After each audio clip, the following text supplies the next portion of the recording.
하나님은 영이심이 예배하는 자가 영과 진리로 예배할지니라. 아멘. 사도신경으로 우리 신앙을 하나님 앞에 고백하고 있습니다.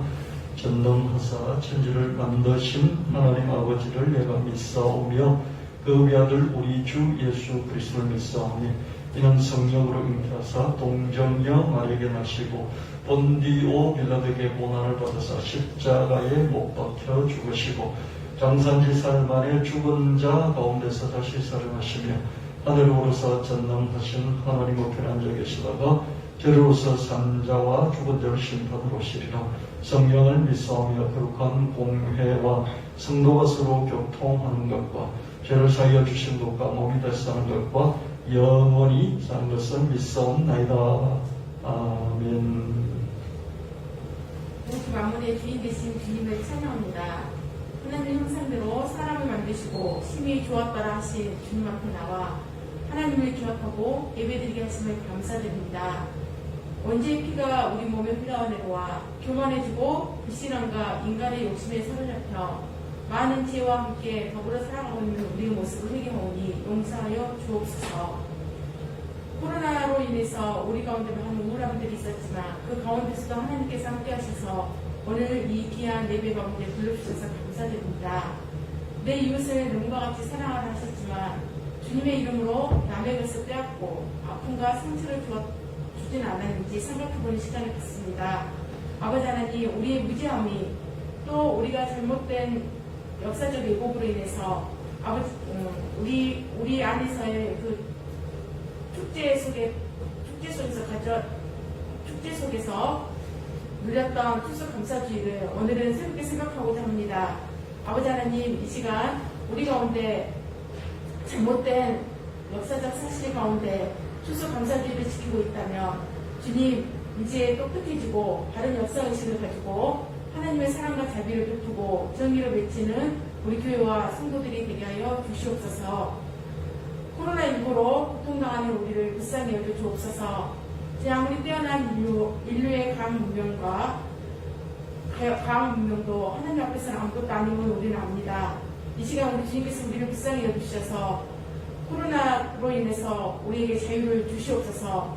우리나라에 인체에 유해하지 않는 백신과 치료제가 개발될 수 있도록 의학계의 새로운 바람을 불러일으켜 주셔서 코로나와 각종 바이러스로부터 하나님을 찬양하며 해방되며 주님께 영광을 돌릴 수 있는 귀한 나라가 되게 하여 주시옵소서. 한반도를 기억하여 주시고 종전선언과 남북이 자유롭게 왕래하며 경제적 성장이 있게 하시고 남북이 하나 되어 어느 나라에도 간섭받지 않은 강한 나라가 되게 하옵소서. 나라의 발전과 국민의 행복을 위해 일할 수 있는 정의롭고 공정하고 깨끗한 대통령과 정치인들이 세워지게 하옵소서. 우리 예수남 교회를 위해 간구합니다.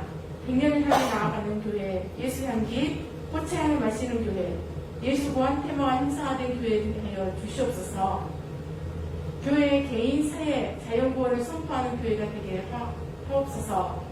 또한 죄와로 몰려들게 하는 플랫폼식 복음 전파, 하나님 나라의 확장, 창조 한국, 콘텐츠 제국을 세우는 교회가 되게 하시니 감사합니다. 청년교회와 예수 나비교회 유능한 개인, 단체, 기관이 몰려들어 착하고 충성되고 지혜로운 성도들이 점점 늘어나게 하옵소서. 성령과 은혜, 지혜와 지식, 사랑이 충만한 성도들과 교회 되게 하옵소서. 교회 지체들과 가족들의 병든 몸과 마음에 치료의 광선을 비춰주시고 고통을 감하여 주옵소서. 아직 믿지 않는 가족이 예수님 믿는 귀한 은혜를 주옵소서. 예수 나비교회 청소년들과 청년들을 폭포 같은 눈동자로 보호하여 주시고 좋은 환경, 좋은 사람들을 만나는 만남의 축복을 주옵소서. 세상의 각종 유혹과 즐거움보다 하나님을 선택하고 믿음을 지켜나가는 우리 청소년, 청년들이 되게 하옵소서. 주님께 세우신 귀한 김종춘 목사님께 늘 동행하여 주셔서 성령과 지혜와 믿음과 건강이 충만하게 하옵소서. 창조 한국의 사명과 전 세계의 말씀을 콘텐츠 제국에 세우는데 필요한 인적, 물적 자원을 채워 넘치게 채워 주옵소서. 이 시간 말씀을 전해주실 때에도 저희에게는 듣는 길을 허락하여 주시고 마음이 열리게 하시며 깨닫는 은혜를 주옵소서. 우리 모든 삶을 주관하시는 예수님 이름으로 감사하며 기도드렸습니다. 아멘.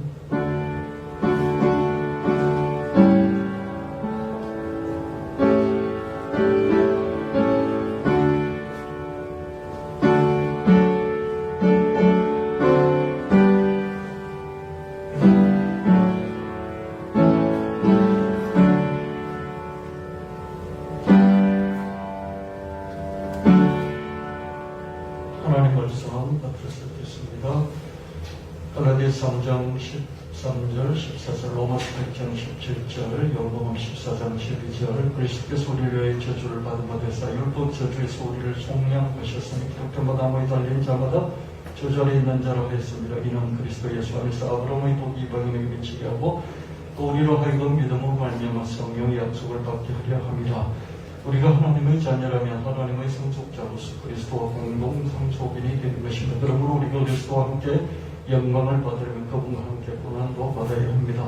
내가 진실로 내게 이루는 나를 믿는 자 나의 하는 일을 저도 할 것이요 또한 이보다 큰 것도 하리니 이는 내가 아버지께로 감이니라. 아멘. 288장 교태 드립니다.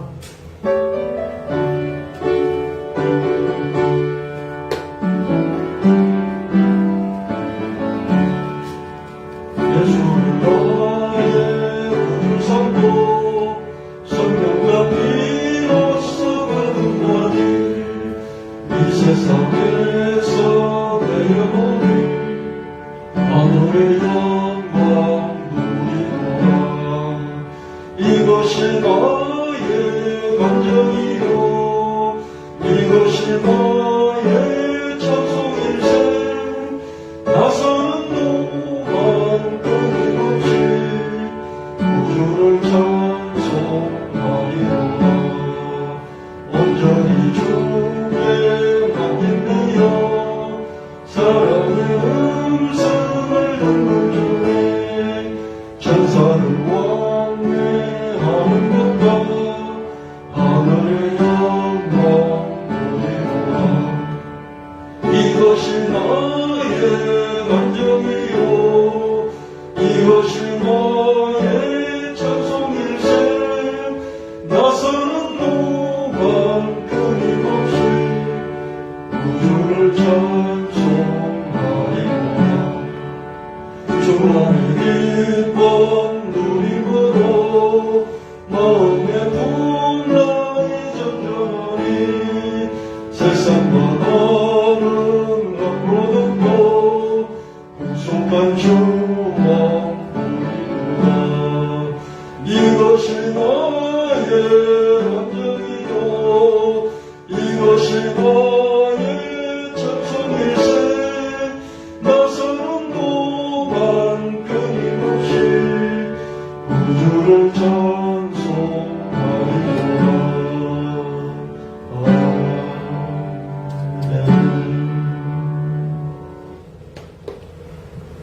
창세기 38장 26절 30절. 유다가 그것들을 알아보고 이르되 그는 나보다 옳도다. 내가 그를 내 아들 셀라에게 주지 아니하였음이로다 하고 다시는 그를 가까이 하지 아니하였더라. 해산할 때 보니 쌍테라. 해산할 때 손이 나오는지라. 상방이 이르되 이는 먼저 나온 자라고 홍색 실을 가져다가 그 손에 메었더니 그 손을 도로 들이며 그의 아우가 나오는지라. 상파가 이르되 내가 어찌하여 텄더리고 나오느냐 하였으므로 그 이름을 베레스라 불렀고 그 형 곧 손에 홍색 실 있는 자가 뒤에 나오니 그 이름을 세라라 불렀더라. 아멘. 유다, 야곱의 12아들 중에서 4번째 아들 유다. 유다가 그것들 알아보게 되되 그는 나보다 옳다. 그때 그는 며느리 다만 내가 내 며느리를 셋째 아들, 첫째 아들도 죽고 둘째 아들도 죽고 셋째 아들이 이제 커서 장성했는데 며느리한테 주어서 씨를 남기게 하지 않았기 때문이다. 내 며느리가 더 옳았다. 그렇게 말하면 다시 며느리를 가까이 하지 아니했다.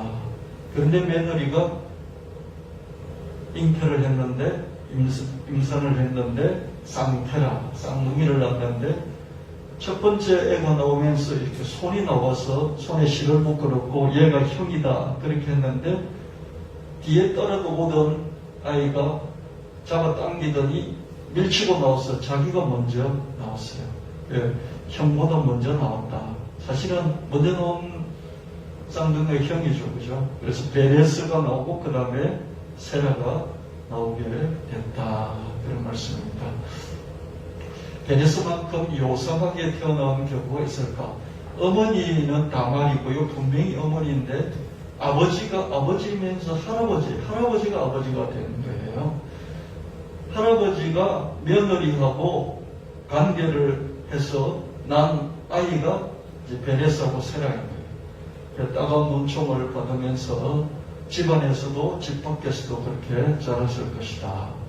아버지 형제가 10명이에요.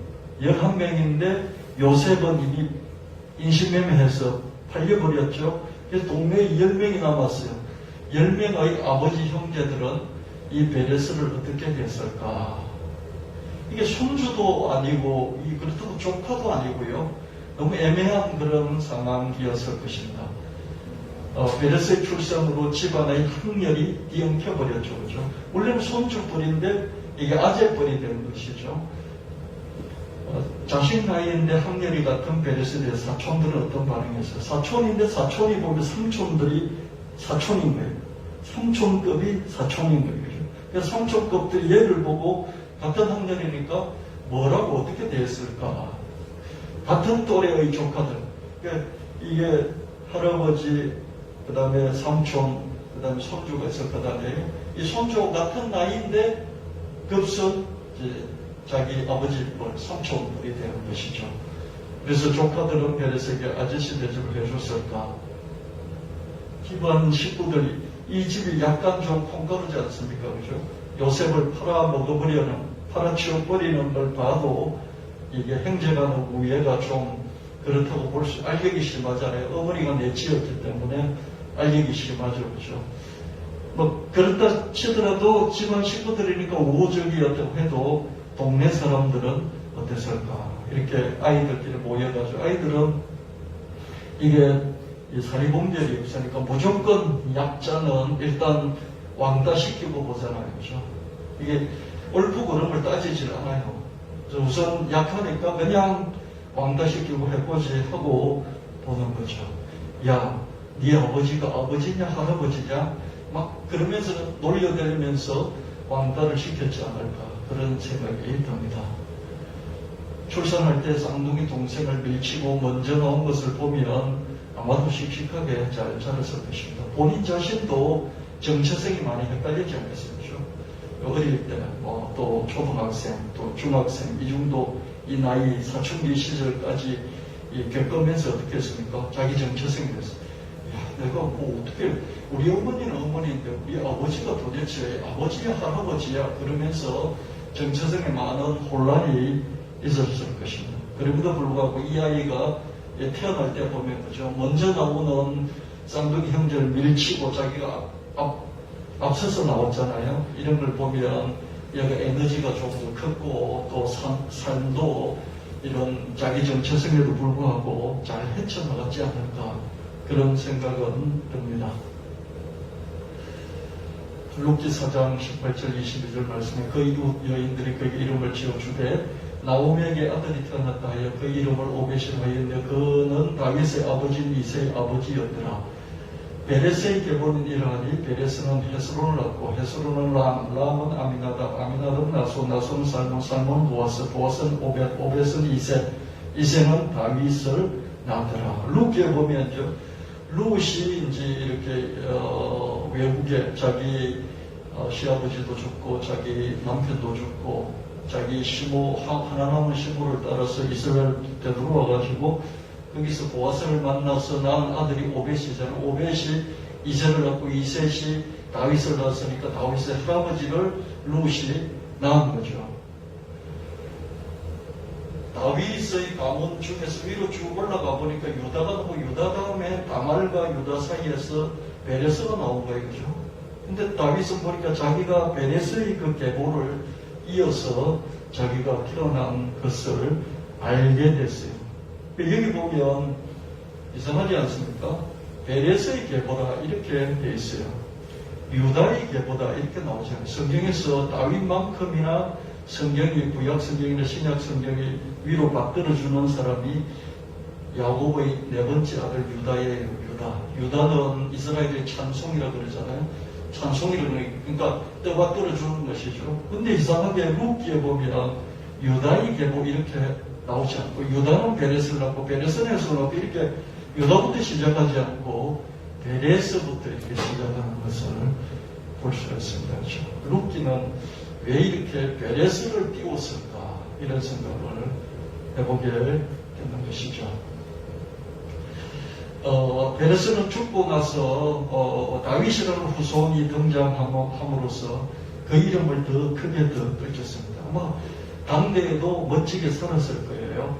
이스라엘 왕으로 등극을 한 다윗은 베레스를 자기 족보의 중심에 올렸었죠.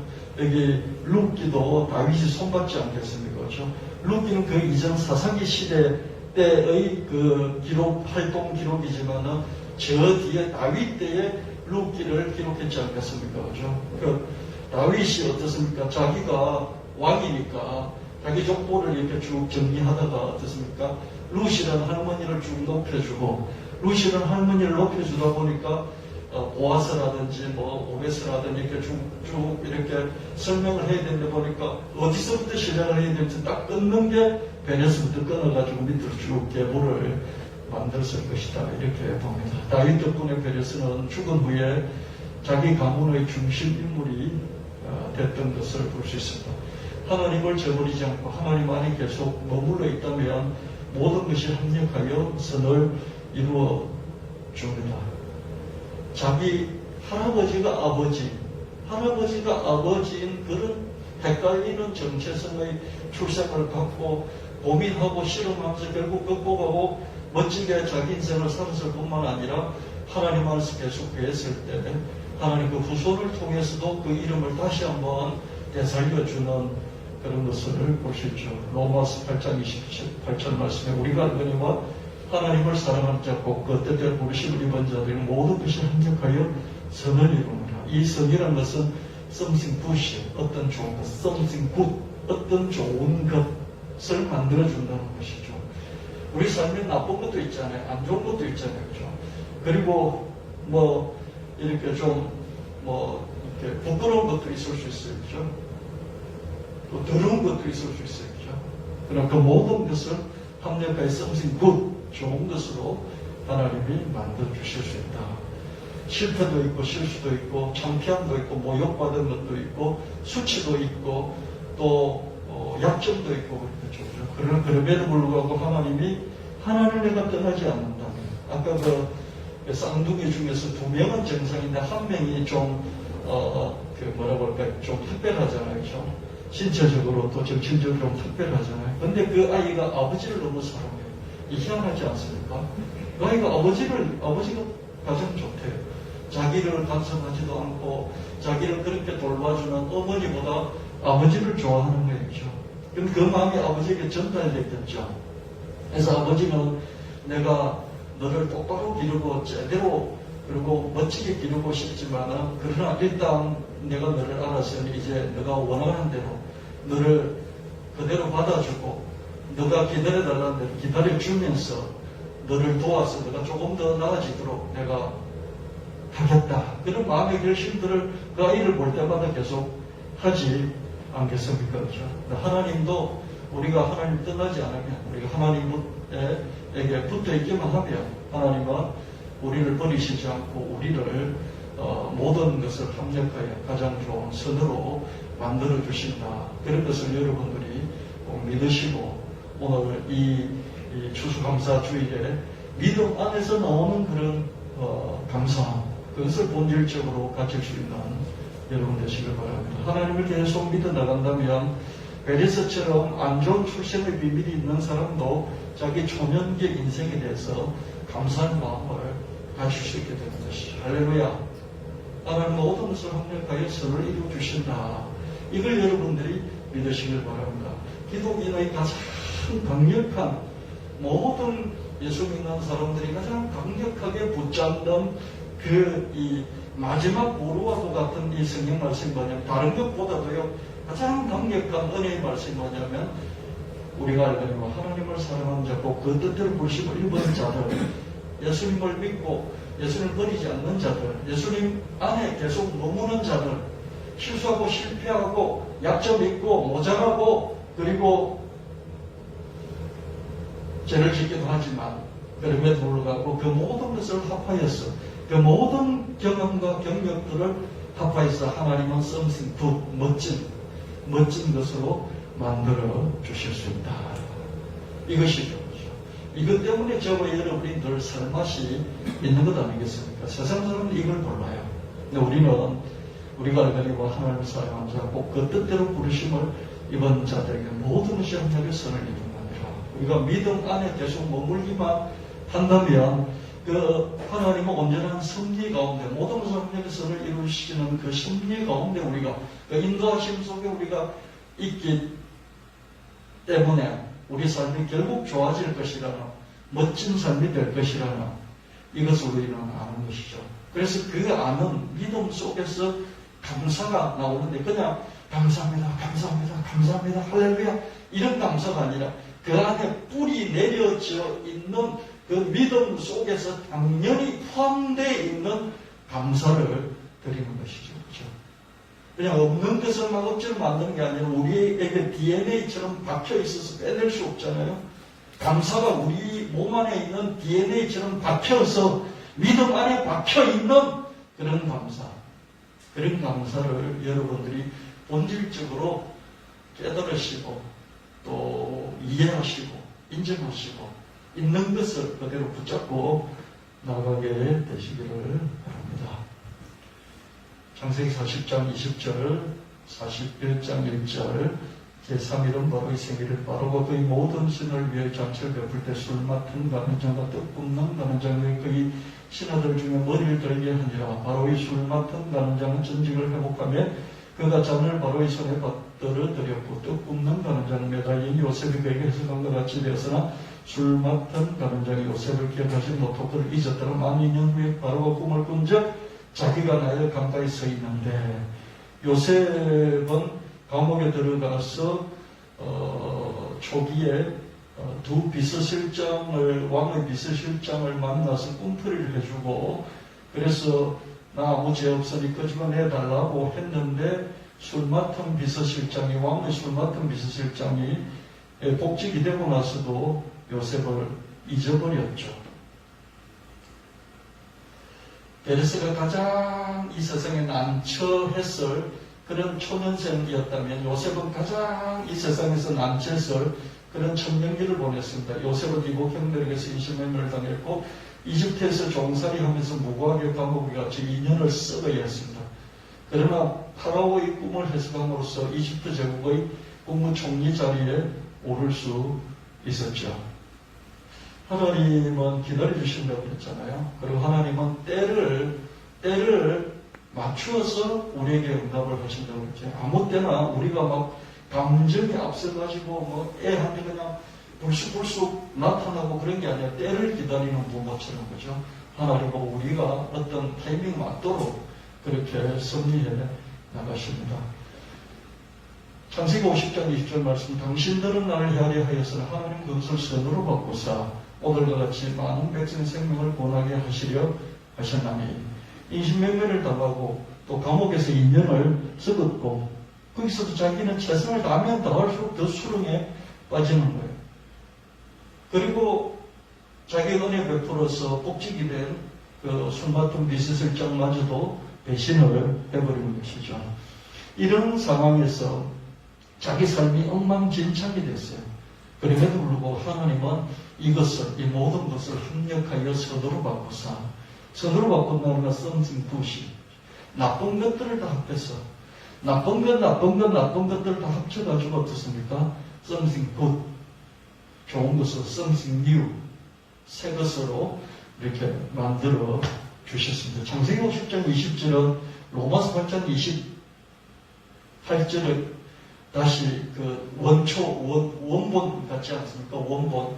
우리가 알거니와 하나님 사랑하는 자고 그 뜻대로 부르시는 이런 자는 모든 것이 합쳐져 선을 이루느니라. 당신들은 나를 헤아려 하였으나 하나님은 그 모든 것을 선으로 바꿔서 오늘과 같이 많은 백성의 생명을 권하게 하시려 하셨나니 안 좋은 것들을 다 모아가지고 하나님은 좋은 것으로 바꿔주셨다. 나뿐만 아니라 다른 사람에게까지 유익을 끼칠 수 있도록 하셨다. 이렇게 요셉이 고백하는 걸 볼 수 있습니다. 하나님을 저버리지 않고 계속 믿는다면 우리도 요셉처럼 인신매매를 당하고 무고하게 투옥된 사람일지라도 자기의 청년기 인생에 대해서 감사할 수 있는 것이죠. 여러분, 직접 이렇게 요셉처럼 당해보면 그 당한 상태에서 감사가 우러나긴 힘들어요. 근데 요셉 어떻습니까? 되돌아보니까 창세기 50장 중간, 이게 지금 창세기, 이 상태가 지금 창세기 40장 상태지 않습니까? 10장 뒤로 50장 오니까 이런 역전성이 일어났지 않습니까? 그렇죠? 이런 상태에서 되돌아보니까 창세기 50장 20절 같은 고백을 하게 되는 것이죠. 그때는 그 믿음 깊은 곳의 믿음의 경험에서 우러나오는 감사를 하나님께 하지 않을 수 없을 것입니다. 감사합니다, 감사합니다. 이런 말이 아니라 그냥 이런 말 한마디를 통해서 이 믿음 안에 하나님이 향한 믿음과 그 속 깊숙이 하나님이 향한 감사가 있다는 것을 우리는 캐낼 수가 있죠. 그래서 되돌아보면서 자기 청년기를 축복하면서 그 청년기의 고난을 놓고 하나님께 늦게나마 더욱더 감사할 수 있었을 것입니다.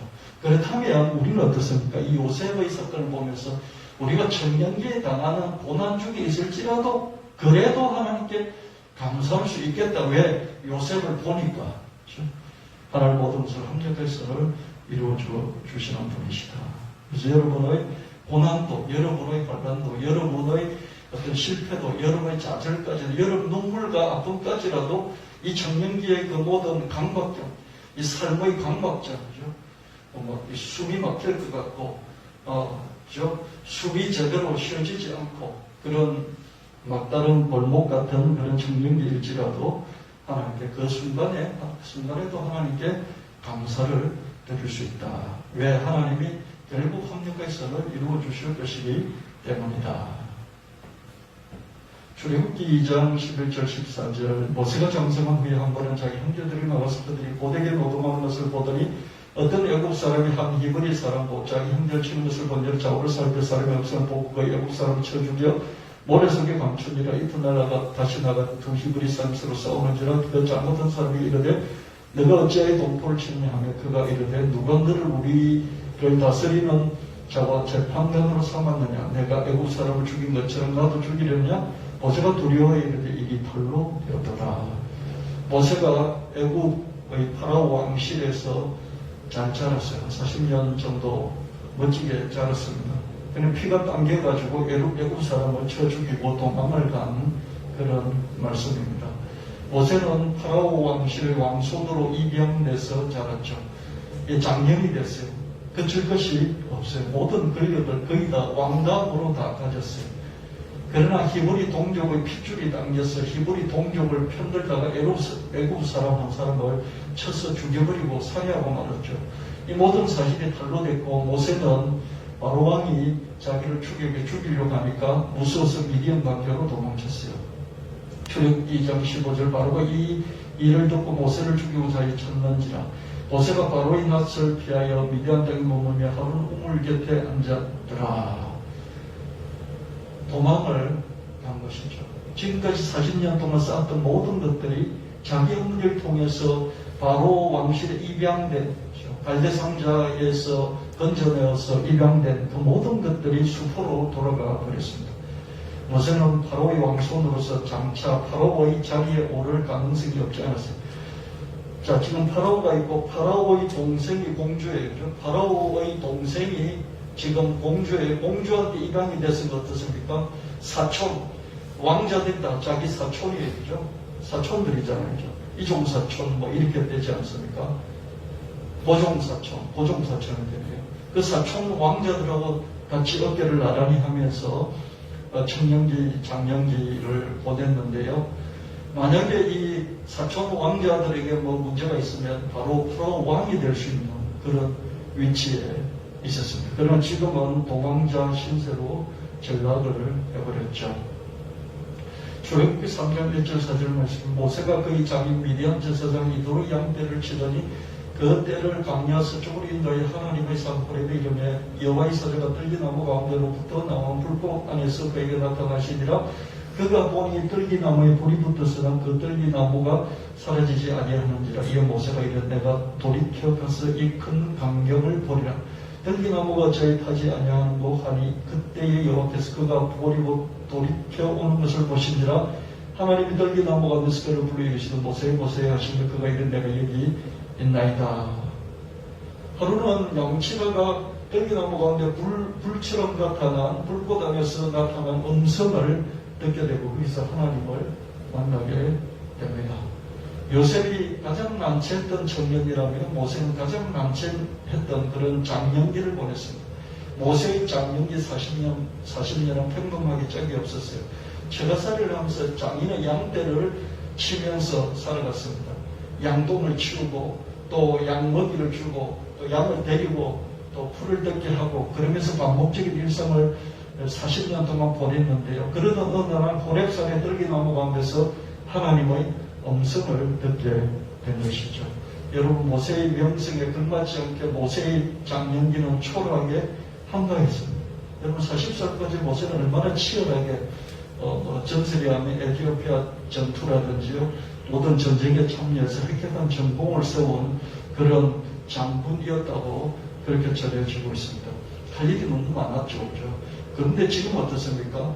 장인의 양, 자기 양도 아니에요. 장인의 양을 치면서 처가살이 하면서 그 처제들 눈치를 보면서 그 틈에서 살아가고 양똥 만지면서 양 키우는 그런 목자에 불과했죠. 그러니까 삶이 한가했겠죠. 양들이 풀을 뜯으면 어떻습니까? 자기 앉아서 뭐 했겠습니까? 그렇죠? 너무 한가했지 않겠습니까? 이런 한가함 속에서 이 한가함이 초라하지만 한가함 속에서 돌파가 열린 것이 하나님을 만나는 거예요. 여러분이 너무 빈틈없이 강박으로 계속 계획 짜고 계획을 밀어붙이고 그럼 단기적인 성과들 나타나요. 근데 어떻습니까? 창의적이지 못하는 것이죠. 상상력이 빈곤이라고요. 어떤 다른 생각을 할 틈이 없어요.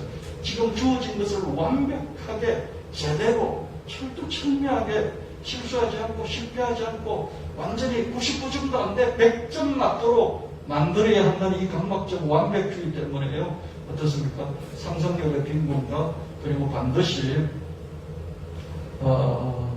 이 창조적인 그런 삶을 살아갈 수 없는 것이 되고 말죠. 근데 모세는 어떻습니까? 모세도 그런 삶을 살아가야만 했었는데 어떻습니까? 도망자 신세가 되니까 할 일이 없어가지고 빈둥빈둥 하면서 양동이나 치우고 양 이렇게 털이나 갈고 또 젖 짜고 뭐 양 이렇게 끌고 다니고 그리고 풀 뜯고 있으면 자기는 멍하니 이렇게 앉아있고 그랬겠죠. 그죠? 한가한 거예요. 초라할 정도로 한가한 거예요. 여러분 시간 많고 돈 없는 사람만큼 불쌍한 사람 없어요. 시간은 많은데 돈이 너무 없어요. 그렇죠? 너무 불쌍해요. 근데 이런 사람이 창조적인 삶을 살 수 있어요. 그 시간 가지고 뭔가를 만들어내려고 계속 도전을 하고 애를 쓰는 중에요. 특별한 것을 만나게 됩니다. 모세는 하나님을 만나게 됐던 것이죠. 그 한가함 속에서 하나님의 소명과 사명을 받은 것이었다. 하나님을 계속 믿는다면 모세처럼 무기력하게 초라한 장년기를 보낸 사람도 자기의 그런 초라한 장년기 인생 40년에 대해서 하나님께 감사할 수 있을 것입니다. 할렐루야. 그런 상태에 빠지면 시간은 많은데 돈이 없는 차비도 없어. 밥 한 끼 먹을 돈도 없어. 딱 해보니까 900원 있어. 동전 900원이 있어. 이런 사람. 참 불쌍하죠. 모세가 그런 사람이었습니다. 근데 되돌아놓고 보면, 야, 하나님 나를 이렇게 해서 다시 불러주셨구나. 내가 이스라엘을 430년 동안의 노예에서 다시 출애굽시킬 수 있는 그런 지도자로 하나님이 불러주셨구나. 그래서 되돌아보면 어떻습니까? 자기의 장년기, 흑송생활한 것 같은 장년기 40년이 너무나 복된 것이죠. 그렇지 않았다면 하나님을 다시 만날 수가 없었겠죠. 그렇죠? 저와 여러분도 지금 안 풀리고 되는 일 없고 그런 상태에서 창조적인 일이 일어날 수 있다. 왜냐하면 여러분이 뭔가를 찾고 있기 때문에 찾거든요. 지금 하고 있는 일을 계속 해야 된다면 찾지 않아요. 근데 하고 있는 일이 뭐가 안 되면 시간이 남아 돌기 때문에 찾아요. 그래서 거기서 찾아서 늘 좋은 걸 만난다는 보장은 없지만 하나님 안에서 찾으면 하나님이 인도하신 하나님 성기 가운데서 우리를 something good, something new, 새로운 좋은 곳으로 우리를 이끌어주신다. 이 믿음을 여러분 갖게 되시길 바랍니다. 그래서 지금 장년기인데 안 풀린다면 안 풀린 것 속에서도 본질적인 믿음 안에서 나오는 그런 감사를 뿌리처럼 갖게 되시기를, 그걸 회복하시기를, 그걸 다시 재발견하시기를 예수님 이름으로 축원합니다. 계시록 1장 9절 10절 말씀에 나 요한은 너희 형제 예수의 흘러간 나라와 참음에 동참하는 자라. 하나님 말씀에 예수를 정언하였으므로 말미암아 반모로 하는 섬에 있었더니 주의 날에 내가 성령의 감동내 내 뒤에서 나는 나팔 소리 같은 큰 음성을 들으니 이르되 내가 보는 것을 두루마리였어서 에베소, 스무나, 버가모, 두아디라, 사데, 빌라델비아, 라오디게아 7교회 보내라. 몸을 돌이켜 나에게 말하는 음성을 알아버리고 돌이킬 때 7번 촛대를 보았는데, 사도 요한이 반모섬에 유배를 당했다가 음성을 들었죠. 예수님이 죽으시고 부활하시고 성천하셨어요. 그래서 그 이후에 사도와 제자들을 통해서 기독교는 빠르게 확산 중이었고, 이런 와중에 다른 제자들은 다 순교를 했습니다. 사도 요한만 유일하게 남았죠. 다들 주님을 위해 순교의 영광을 안았지만 자기도 하나님께 순교하고 싶어요. 그렇지 않습니까? 자기의 모든 같은 동료 사도들이 다 순교를 당했어요. 자기도, 자기 친구, 자기 선배들이 다 순교했는데 자기 남아있으니까 나도 순교를 해야 되겠다. 그 생각이 억만 번 들었지 않겠습니까? 그죠? 근데 죽지 않고 살아남아 있는 거예요. 요한은 에게의 작은 섬인 파트모스의 유배 생활을 해야 했습니다. 아마도 채석장에서 돌을 캐면서 고다운 나날을 보내고 있는 중에 채석장에서 일을 다 끝내고 혼자 땀을 닦고 있을 때 아마 이 성령의 음성을 듣고 환상을 보았을 것입니다. 부활하신 주님을 다시 만났죠. 에스겔 1장 2절 말씀에 요한은 하나님의 말씀과 환상 중에서 만난 그런 예수 그리스도의 말씀, 예수 그리스도의 증거, 곧 자기 본 모든 것을 다 증언하여서 요한계시록을 남겼죠. 요한에게는 유배지에서 본 것을 증언하는 사명이 아직 남아있었기 때문에 다른 사람들 다 순교해도 요한만은 하나님 그냥 남겨두셨던 것을 볼 수가 있습니다. 요한계시록 19장 13절 16절 또 그가 피 뿌린 옷을 입었는데 그 이름은 하나님 말씀이라 칭하더라. 하늘에 있는 군대들이 희복게 크던 세마포 옷을 입고 맹로를 펴고 그를 따르더라. 그 입에서 예리한 금이 나오니 그것으로 망국을 치겠고 친히 그들을 7장으로 다스리며 또 친히 하나님 곧 전능하시며 명렬한 진노의 포도주 틀을 밝혔고 그 옷과 그 다리에 이름 쓴 것이 있으니 만왕의 왕이 만주의 주라 하였더라. 사도 요한이 에게의 작은 섬 파트모스로 홀로 쓸쓸히 고독하게 유배돼서 채석장의 이 돌들을 캐고 있으면서 고단한 그 나날을 보내다가 주님을 영광스럽게 환상 중에 만났어요. 만나서 듣고 본 것을 기록했는데 그 기록한 말씀 중에 계시록 19장에는 예수님에 대해서 이렇게 설명을 하고 있는 것을 볼 수 있습니다. 천만국을 치겠고 만왕의 만주의 주이신 주님을 전언하고 있습니다. 모세가 가장 난처했을, 이 세상에 가장 난처했을 장년기를 보냈다고 요한은 이 세상에서 가장 난처했을 노년기를 보냈다고 볼 수 있겠습니다. 다른 제자들이 다 순교의 제물로 떠났어도 요한은 남은 숙제를 풀어야 했습니다. 숙제가 있는 사람은 죽을 수가 없죠. 그죠? 그래서 여러분 계속해서 주님 안에서 숙제를 가지시면요 오래 사실 수 있습니다. 오래 사는 방법이 딱 두 가지가 있어요. 세상은 이것을 먹고 이런 운동을 하라고 이야기를 하는데요. 우리 영적으로 보면 딱 두 가지입니다. 하나는 사명을 계속 갖는 거예요. 하나님의 사명을 갖는 것이고요. 그래서 여러분 직분을 잘 감당하시길 바랍니다. 두 번째는 뭐냐면요. 배우는 거예요. 배우는 거예요. 모르는 것이 자꾸 많아지면 죽을 때가 된 거예요.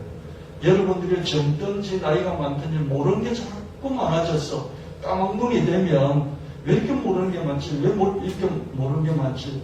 옛날에 알던 것만 알고 새 것을 모르면 죽을 날이 가까우는 거예요. 그래서 새 것을 계속 배우셔야 됩니다. 아멘. 할렐루야. 모르는 게 자꾸 많아져서 모르는 게 자꾸 많아지면 그냥 사회적으로 왕따가 되는 거거든요. 모르는 게 많으니까 이렇게 소통할 수 있는 사람이 자꾸 줄어들어요. 손자도 나하고 이야기 안 하려고 모든 가족들도 나하고 이야기를 안 하려고 해요. 왜? 내가 아는 게 없으니까요. 그렇지 않습니까? 나이 많은 할머니, 나이 많은 할아버지를 보십시오. 대화가 안 되지 않습니까? 기력도 기력이지만 대화가 안 돼요. 왜 대화가 안 됩니까? 아는 게 없으니까요. 자기 시대에 안 듣는 알고요. 이 시대의 것은 아무도 알지를 못합니다. 그게 죽는 거예요. 여러분 오래 사시려면 제가 늘 주장하는 게 천당 늦게 가자. 이 말씀이잖아요. 우리 예수 그리스도를 믿음으로 알면 천당에 다 가게 돼요. 이왕 갈 거 일찍 가봤자 무한대 영원한 주님 앞에서 영원한 천당의 세상에서 어떻습니까? 일찍 100년을 간들 1000년을 일찍 간들 그 영원한 세상에서 물타기려면 1000년도 제로고요. 100년도 제로예요. 일찍 가봤자 천당에 내가 덕이 될 게 아무도 없어요. 그럼 어떡합니까? 가능한 한 늦게 가서 여기서 우리 가족들하고 아는 사람들하고 좋은 경험들도 또 많이 쌓으면서 또 하나님 일도 하고 그러다가 천당에 가는 거예요. 할렐루야. 천당에는 어떻게 해요? 가장 늦게 가야 됩니다. 가장 늦게 가요. 천당 일찍 가지 마십시오. 천당 내가 일찍 안 가도 돼요. 영원한 세상, 영원히 이어지는 그 시간의 흐름 속에서 내가 100년 일찍 간들, 10년 일찍 간들 아무런 의미가 없다고요. 늦게 가면 어떠세요? 내가 100년 늦게 간들, 10년 늦게 간들 아무런 의미가 없어요. 영원이라는 그 시간 속에서 나이 100년, 나이 10년 일찍 가고 늦게 가고 물타기 해버리면 아무것도 아니에요. 그냥 제로라는 거예요. 그래서 저와 여러분은 가족들 이렇게 섭섭하게 하고 가족들 마음 아프게 하고 일가 친척들, 지인들 뭘 몰라서 아는 게 없어서 경험이 부족해서 아버지 노릇도 못하고 어머니 노릇도 못하고 그러면서 살았지 자식 노릇도 못하고 그러면서 살았지 않습니까? 너 오래 살아서 그 좋은 경험들을 가족들과 일가 친척들과 지인들과 나누고 인생은 경험을 남기는 거예요. 딴 거 없어요. 여러분을 기억할 것은 경험밖에 없어요. 여러분이 세상에서 같이 함께했던 그 경험밖에 남는 게 없습니다. 그래서 여러분 할 수만 있으면 가장 100살, 120살까지 사시길 바랍니다. 그렇게 살려면 두 가지를 그랬죠. 사명을 계속 붙잡고 사는 삶. 그리고 또 하나는 뭡니까? 요한처럼 다 죽어도 요한은 사명이 있으니까 안 죽어요. 또 뭡니까? 배우라는 거죠. 모르는 게 자꾸 많아지면 질수록 어떻습니까? 죽는 거예요. 왜 죽습니까? 사회적인 왕따가 되니까요. 나하고 같이 이야기를 나눌 사람이 자꾸 줄어드는 게 내가 모르니까요. 그 새로운 세상이 자꾸 바뀌지 않습니까? 지식이요, 묵은지 같은 지식이 있는가 하면 쓰레기 같은 지식이 있습니다. 오래 묵을수록 묵은지나 된장이 되는 지식이 있는가 하면요, 오래 묵을수록 냄새나는 쓰레기가 되어버리는 그런 음식물 쓰레기 같은 그런 지식이 있습니다. 음식물 쓰레기 같은 지식은 빨리 버리고 새로운 지식으로 충전을 시켜야 됩니다. 하나님을 계속 믿는다면 요한처럼 불행한 말년의 사람도 자기의 노년기에 대해서 감사를 드릴 수 있는 것이죠.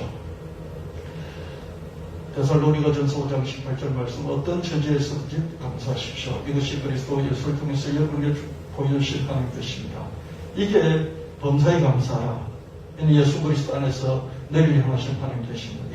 이 말씀을 공동번역이 이렇게 범사에 자, 미주알, 모주알, 작은 것도 큰 것도 막 좋을 때도 나쁠 때도 그리고 좋은 게 조그만하게 좋은 것이라도 하나님께 감사하라. 이런 해석이 아니에요. 어떤 처지에서든지 네가 너희 출생이 베레스 같은 출생일지라도 너가 요셉처럼 청년기의 감옥에서 썩었을지언정 너가 장년기를 모세처럼 양동이나 만지면서 너 수준에 장막 맞지 않는 모세의 수준에 맞지 않는 모세는 40년 동안 차고급 교육과 훈련을 받은 그런 하이클래스입니다. 근데 강야에 가가지고 그냥 양동이나 만지면서 40년을 썩었어요. 그럴지라도 그런 처지에서도 하나님께 감사를 하라. 노년에 다 친구들은 영광스러운 인생의 마감을 했는데 자기는 아직도 꾸역꾸역 살아서 죽지 못하고 살아서 채석장에서 불을 켜고 있어요.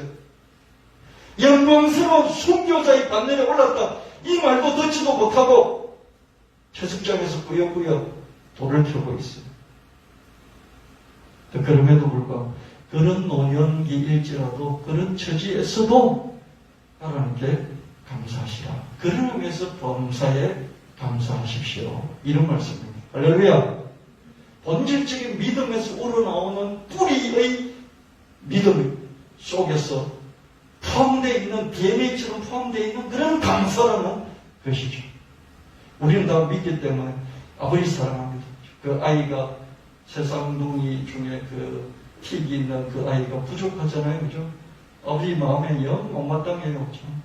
사나이답게 팔을 확 흔들면서 걷지도 못하고 이게 쭈그리고, 그죠?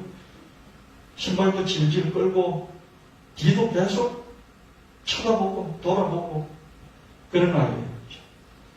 근데 아버지를 사랑하잖아요. 그죠? 저와 여러분이 하나님을 사랑, 우리의 부족함에도 불구하고, 하나님 사랑하는 그 사랑이 있다는 것을 하나님이 아시기 때문에요. 우리의 모든 것을 협력하여 선을 이루어주실 것입니다. 그걸 또 우리는 믿는 거예요. 믿기 때문에 그 하나님을 믿는 믿음에서 우리는 어떤 처지에 있든지 간에 감사할 수 있는 것이에요. 감사가 어렵습니다. 요셉 같은 감옥에서 어떻게 감사가 나오겠습니까? 나의 이 출생의 비밀을 내가 아는데 어떻게 하나님께 감사할 수 있겠습니까? 불가능해요. 근데 내가 하나님 떠나지 않는 한 하나님이 이 모든 것을 협력해서 좋은 것으로 만들어 주실 것이다.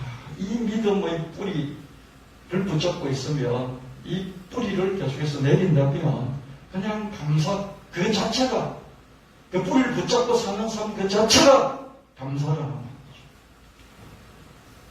야베스 같은 초명기 고난도, 요셉 같은 초명기 고난도, 모세 같은 장명기 고난도, 요셉 같은 요한 같은 노명기 고난도 하나님은 모든 것을 협력시켜 좋게 만들어 주신다.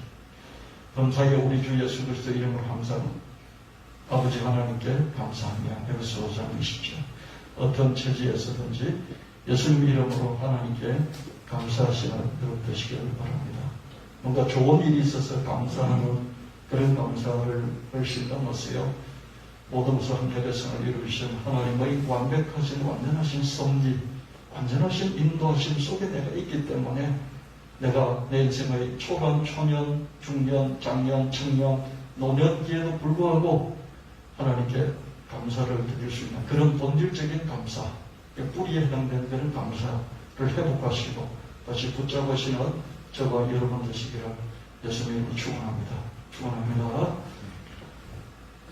384장 보시고 주님 앞에 준비한 예물을 드리도록 하겠습니다. 384장입니다.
영웅 매우 가라 나의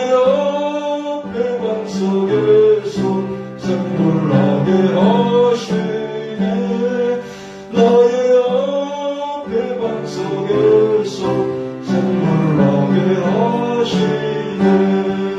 나의 갈 길 가감으로 예수 인도하시니 그의 사랑 어찌 큰지 말로 할 수 없구나.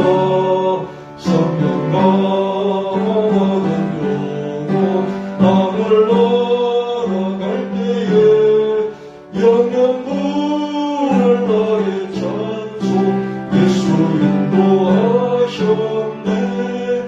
영영 부를 나의 찬송 예수 인도하셨네.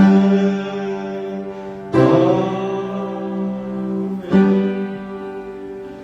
주님, 작년 한 해 어려웠습니다. 올 한 해도 여전히 어려웠습니다. 그럼에도 불구하고 여기까지 나선 하나님께 감사를 드립니다. 우리 공부를 도와주시고 우리 사과 일을 도와주셔서 그 중에서도 성과를 내고 성적을 내고 하나님께 영광을 돌리게 하시니 감사합니다. 하나님, 우리의 몸과 마음을 드리고 생각을 드리고 뜻을 드리고 또 이 헌금을 드립니다. 감사합니다. 위국 성금급 부정급 건축헌금 또한 11조헌금 바칩니다. 하나님들의 손길을 기억하시고 하나님, 우리의 땅과 눈물을 기억하시고 또 우리 기도점을 기억하시고 잊지 마시고 돌아보시며 30배, 60배, 몇 천배, 만배, 억만배 누르고 흔들어 넘치도록 당대 갚아주시고 후대까지 넘치도록 갚아주셔서 우리 삶이 풍족하여 주님께서 맡겨주신 모든 일들을 넉넉히 감당하며 하나님께 큰 영광 돌리는 개인가정의 일대사업장 우리 교회 되어지도록 복에 복을 더하여 주시옵소서.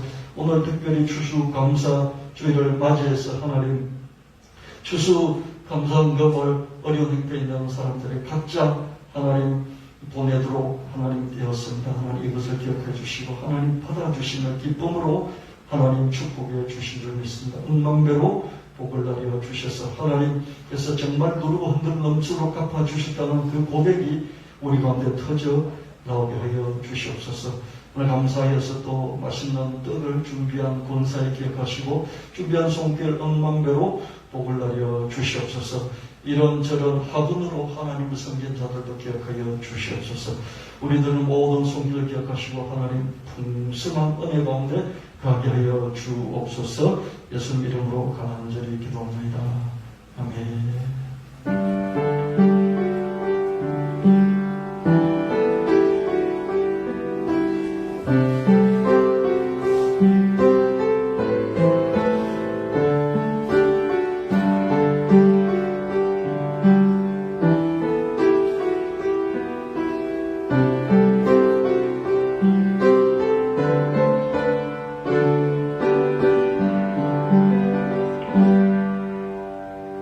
추수감사 주일을 위해서 맛있는 떡을 예쁜 떡을 준비해 주신 권사 회에 진심으로 감사드리고요.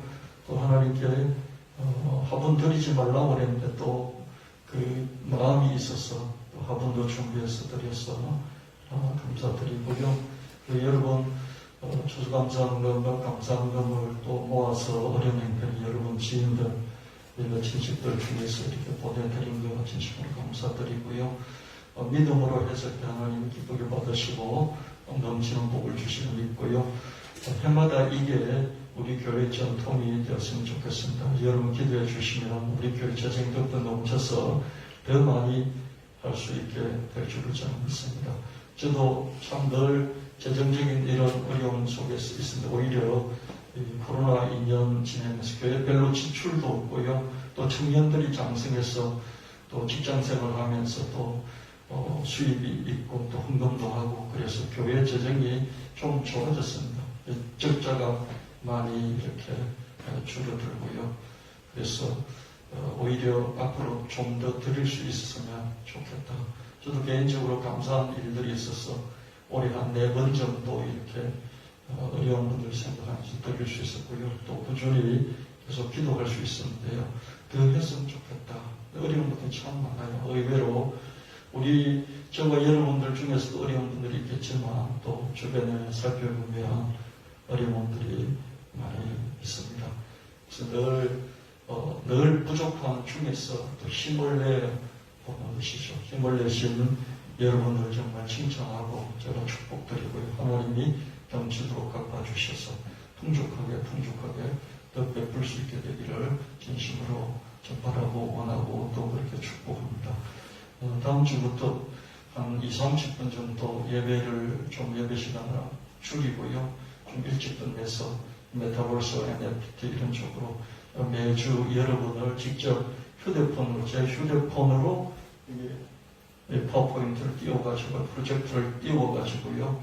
여러분에게 제 휴대폰을 직접 컴퓨터가 이렇게 접속되어 있는 걸 보여드리면서 여러분이 그걸 보고 여러분도 휴대폰 켜고 따라올 수 있도록 그렇게 하겠습니다. 제가 교회 방에 구글 계정 다 하나 만드십시오 그렇게 했잖아요.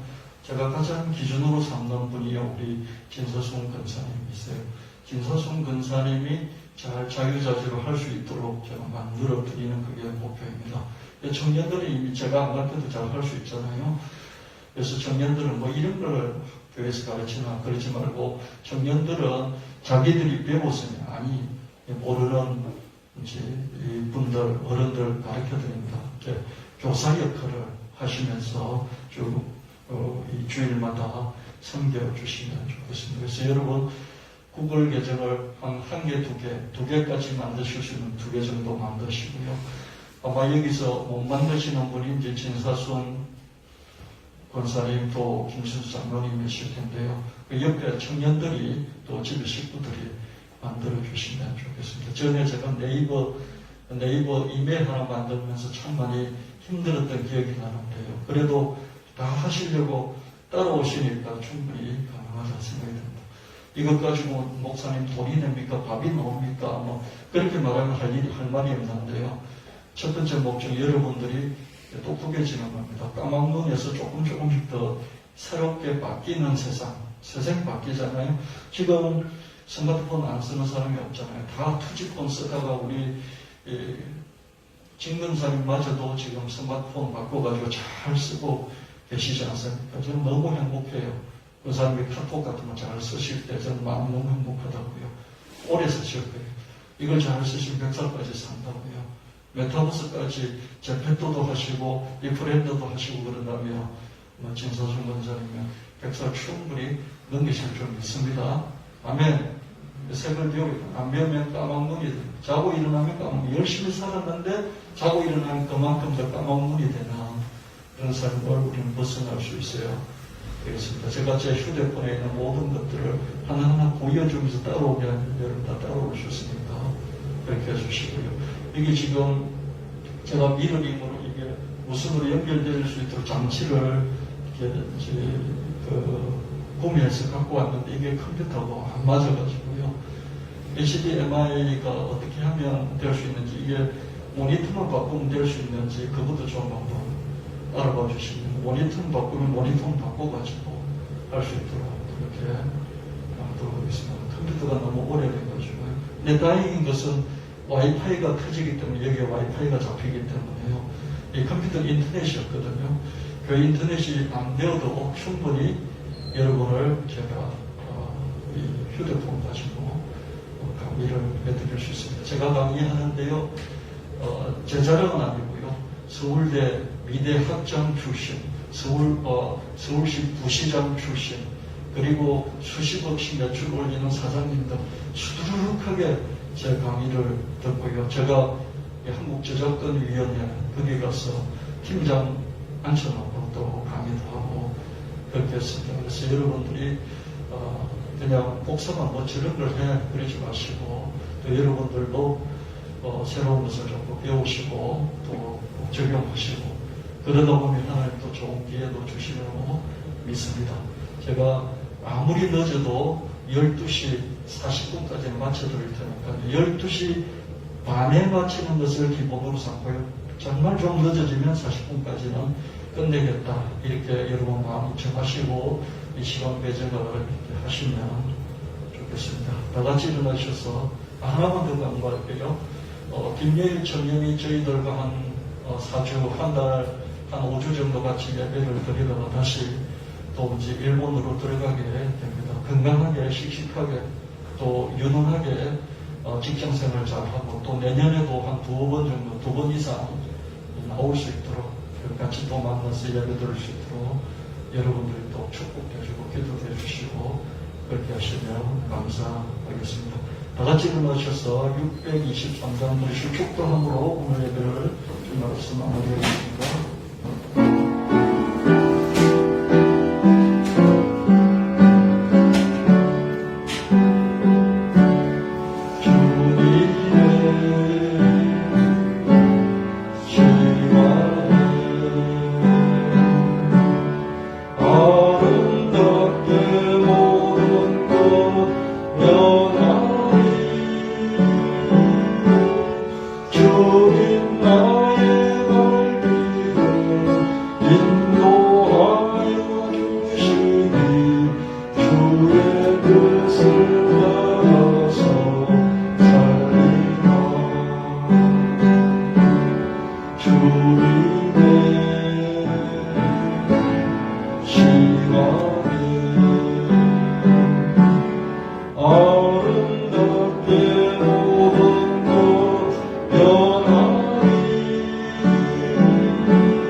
이제는 주 예수 그리스도의 지극하신 은혜와 하나님 아버지의 영원무궁하신 사랑하심과 성령 하나님의 온전한 섭리하심이 예배를 드린 성도들의 가정에 대해 학업 위에 산지사병 흩어진 성도들로서 청영교회 위에 영원히 함께 하실지어다.